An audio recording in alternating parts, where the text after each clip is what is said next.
So what I was trying to envision, conceptualize Soviet-era Russian gay slang as a type of self-sufficient, complete language which is separate and distinct from standard Russian. I think it's very important as well that Genya has turned to language in this new project. By recovering this Soviet-era gay and lesbian slang, I think that Genya is putting before us that medium of expression that has been lost simply by the sort of passage of time and the changes in the way of life of LGBT people in Russia since 1991.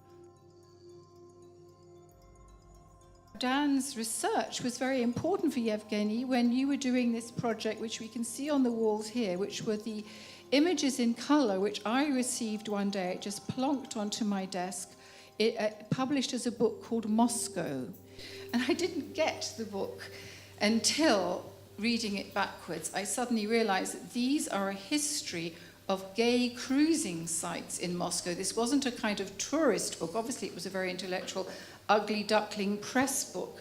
But the penny suddenly dropped. And of course, the photos became, as opposed to banal, they became uncanny.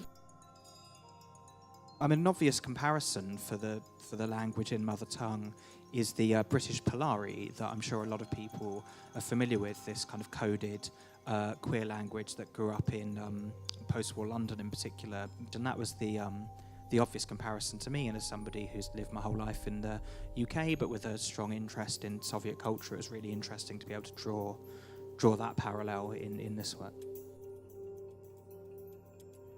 So the poems in the book, they are as if I were writing in poems in Latin or in Hebrew in 19th century, trying to use a so-called dead language, but still produce literature in it.